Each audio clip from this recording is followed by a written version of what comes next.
Hello everyone, আমি সায়ন্তী চলে এসেছি আবারও একটা নতুন ভিডিও নিয়ে। তোমরা তো জানোই আমি বিশাখাপত্তনম এসেছি। আজ হলো সেকেন্ড ডে। আজকে সেকেন্ড দিনে আমরা একটা অটো নিয়ে বেরিয়ে পড়েছি ঘুরতে। এখানে কিন্তু অটো তোমরা ভাড়া করে নিতে পারো। আমরা পুরো দিনের জন্য ভাড়াটা করে নিয়েছিলাম। আর প্রথমেই এসেছি মাছের আড়ত, যেখানে নেমে সব থেকে বেশি যেখানে মাছ আছে।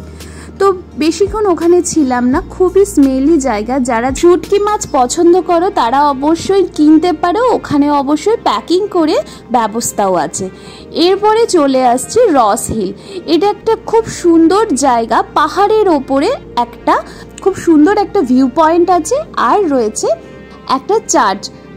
এই হচ্ছে সেই চার্চটা। আমরা গিয়েছিলাম, খুব শান্ত স্নিগ্ধ একটা জায়গা, ফাঁকাই ছিল।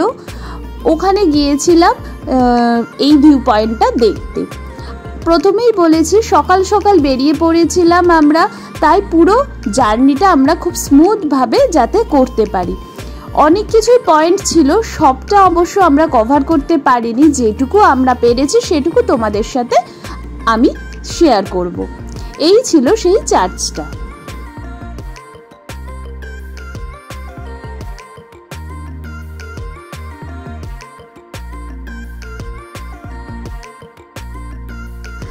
আমরা এখানে কিছুক্ষণ থেকে তারপরে চলে গেলাম আমাদের নেক্সট ডেস্টিনেশনে। আমরা এরপরে যাব যেখানে, সেটা হচ্ছে কৈলাসগিরি, যেখানে আছে মহাদেবের এক বিশাল বড় মূর্তি। তার আগে যেতে গেলে আমাদের টিকিট কাউন্টারে টিকিট কাটতে হবে, অর্থাৎ রোপওয়েতে। আমরা রোপওয়ে গেছি, তোমাদের দেখিয়েই দিলাম। অ্যাডাল্ট টিকিট রয়েছে 150 করে, আর চিলড্রেন্স রয়েছে 80 টাকা করে। এই হচ্ছে রোপওয়ে। এই কৈলাসগিরি যে জায়গাটার কথা আমরা বলছি, সেটার ঠিক অপোজিটে বিশাখাপত্তনমের পুরো ভিউটাই তোমরা পেয়ে যাবে। এই সেই রোপওয়ে। এই রোপওয়ে করে আমরা পুরো ভিউ দেখতে দেখতে পৌঁছে যাব হচ্ছে কৈলাসগিরিতে। দেখো কি সুন্দর লাগছে পুরো শহরটাই এখান থেকে দেখা যাচ্ছে। আর রোপওয়ে যেতে গেলে এই ছোট ছোট সিঁড়ি ক্রস করতে হবে। বয়স্ক মানুষদের হলে একটু অসুবিধা, যেহেতু সিঁড়ি আছে, ছোট ছোট সিঁড়ি। এটা এই ছিল রোপওয়ে। এক একটা রোপওয়েতে কিন্তু মিনিমাম 3 থেকে 6 জনা যেতেই পারে। আর দেখো দারুণ লেগেছিল এই রোপওয়ে জার্নিটা। পুরোটাই কিন্তু সম্পূর্ণ ঢাকা, অর্থাৎ কাঁচের পুরো ব্লক করা ছিল, ফলে তোমাদের কোনো ভয় লাগবে না, এটুকু বলতেই পারি। আর সমুদ্রটা দেখছো কি দারুণ লাগছে, আর পুরো শহরটা দেখা যাচ্ছে অসাধারণ। রোপওয়ে থেকে নেমেই কিন্তু আমরা পেয়ে যাব সেই একটা পার্ক। এই পার্কটার মধ্যে কিছুক্ষণ বসেছিলাম, একটু রেস্ট নিয়েছিলাম। তারপরে কোথায় যাব? কৈলাসগিরিতে। আর এই পার্কের মধ্যে বাচ্চাদের খেলার প্রচুর ফ্রি রাইডস রয়েছে, বাচ্চারা এসে খেলতেই পারে। এগুলো সম্পূর্ণ ছিল ফ্রি রাইডস, কোনো পয়সা লাগবে না। তো কিছুক্ষণ টাইম স্পেন্ড করাই যেতে পারে। প্রত্যেকটা জিনিসই ছিল ভালো এবং ছোট বাচ্চাদের জন্য বেশ মজাদার। এরপরে চলে এলাম কৈলাসগিরি, যেখানে শিব পার্বতীর একটা বিশাল বড় স্ট্যাচু দেখতে পাবে। বেশ ভিড় ছিল ওই জায়গাটাতে। একটু ফাঁকা হয়ে নিজেরাও একটুখানি দাঁড়িয়ে ছবি তুলে নিলাম।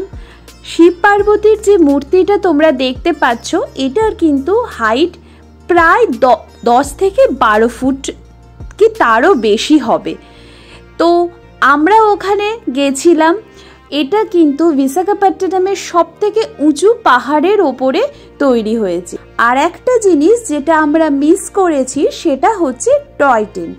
এখানে এই পুরো জায়গাটা, অর্থাৎ কৈলাসগিরিটা ঘুরে দেখাবার জন্য ছিল একটা টয় ট্রেন। সেটা অবশ্য বন্ধ ছিল, অর্থাৎ কোনো কারণে টয় ট্রেনটা খারাপ হয়ে যাওয়ার জন্য সেই টাইমে আমরা চড়তে পারিনি। এবার ধীরে ধীরে নেমে পড়লাম রোপওয়ে করে। তোমরা চাইলে রোপওয়ে ছাড়াও আসতে পারো হেঁটে হেঁটে। এরপরে চলে এলাম আর একটা ডেস্টিনেশন, যেটা ছিল কাম্বালাকোন্ডা ইকো পার্ক। এটা একটা ফরেস্ট পার্ক আছে, এখানে রয়েছে তোমাদের রাইড রয়েছে ট্রেকিং করার জায়গা, বোটিং রয়েছে। আমরা এখানে খুব একটা টাইম স্পেন্ড করিনি, তার কারণ আমাদের সেই টাইমে আর ইচ্ছা করছিল না। আবারও চলে গেলাম অটো করে, আবারও সেই পাহাড়ি এলাকা দিয়ে। এরপরে যেখানে যাচ্ছি খুব সুন্দর জায়গাটা ছিল, এই দেখেছো কতটা সুন্দর রাস্তাটা। বিশাখাপত্তনমের এইটাই হচ্ছে সবথেকে ভালো, রাস্তাগুলো হয় খুবই সুন্দর। এসেছি রামানাইডু স্টুডিও, এখানেও কিন্তু টিকিট ভাড়া আছে। টিকিট ভাড়াটা আমার এখন ঠিক মনে পড়ছে না, তবে এখানেও কিন্তু পার পার্সন টিকিট ভাড়া লাগবে। স্টুডিওর আশেপাশে ভিউ পয়েন্টগুলো কিন্তু সত্যি অসাধারণ। আমরা কিছু ছবি অলওয়েজ সব জায়গাতেই তুলে বেড়াচ্ছিলাম, আর এখানে কিন্তু তোমাদের খুবই ভালো লাগবে। এখানে একটা ছোটোখাটো একটা স্টুডিও, অর্থাৎ এখানে ছোটোখাটো একটা ফিল্ম সিটি করে রেখেছে, যেটা হায়দ্রাবাদে তো রয়েইছে ফিল্ম সিটি, এছাড়াও তোমাদের এখানে একটা ছোট ফিল্ম সিটি মতন পেয়ে যাবে। তাহলে চলো আমার সাথে তোমরাও ঘুরে আসো একটা ছোটোখাটো ফিল্ম সিটিতে। এখানে কিন্তু একদম তৈরি করা রয়েছে একটা বড় বাংলো, আছে পুলিশ থানা, আছে একটা ছোট মন্দির। মানে একটা ফিল্ম সিটিতে মোটামুটি যা যা থাকা দরকার সবই ছোট ছোট করে এখানেও কিন্তু রয়ে আছে। চলো তোমরাও দেখো। সামনে যেটা দেখতে পাচ্ছ একটা বড় বাংলো, এইগুলো এখানেও কিন্তু অনেক শুটিংও হয়েছে। আর ওই পাশে যেটা দেখছো এটা হচ্ছে একটা মন্দির। আস্তে আস্তে যাবো যখন তোমাদেরকেও সঙ্গে নিয়ে যাব। আর এই সাইডে রয়েছে একটা ছোট কোনো বাড়ি, আরও অনেক কিছু। দেখতে কিন্তু সত্যি বেশ ভালোই লাগছিল।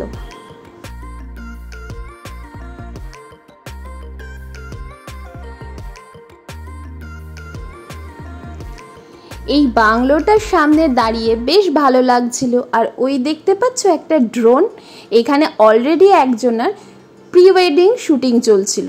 আমাদের বলছিল শুটিং চলছে সরে যেতে, তা আমরা ভাবছি শুটিং আবার এই রকম। এরপরে চলে এলাম ফিল্ম সিটির যেখানে ফাইট সিনগুলো হয়ে থাকে। এইটা একটা বড় ঘরের মতন, এটা অবশ্য ডেকোরেট করা থাকে, এখন নেই, এখন যেহেতু সবারই জন্য ওপেন আছে তাই আমরা এসে দেখছি। আর এখানে যতজনকে দেখতে পাচ্ছ সবাই এসেছিলেন এখানে ফিল্ম করতে, প্রত্যেকেরই একটা করে সিনেমা এখানে হয়েইছে। তো অত নাম তো আমি জানি না, তাই তোমরাও দেখে নাও পজ করে কারা কারা এসেছিলেন, কারা কারা ছিলেন। অনেক হিরো হিরোইনরা এসেছেন, টলিউডের অনেক হিরো হিরোইনরাও এখানে শুটিং করে গেছেন। এরপরে যেটা দেখছি এটা হলো পুলিশ থানা, অর্থাৎ পুলিশ স্টেশন। তো এই রকমভাবেই ফিল্ম সিটিটা তৈরি হয়। সমস্ত কিছু, অর্থাৎ একটা শহর গড়তে যা যা লাগে সব কিছুই মোটামুটি ওদের এখানে সেটে তৈরি করা থাকে। এটা হচ্ছে সেই জেল যেখানে আমরা এসেছি নিজেরা এনজয় করতে। এই ফিল্ম সিটি দেখতে দেখতে অনেকটা টাইম চলে যাচ্ছে আর ভিডিওটাও অনেক লেন্দি হয়ে যাচ্ছে, তাই ভিডিওটা আমি এখানেই শেষ করছি। নেক্সট আর কোথায় গেছি সেটা অবশ্যই তোমাদের সাথে শেয়ার করব। ততক্ষণ সবাই ভালো থেকো, সুস্থ থেকো, আর আমার চ্যানেলটা সাবস্ক্রাইব করে আমার পাশে থেকো।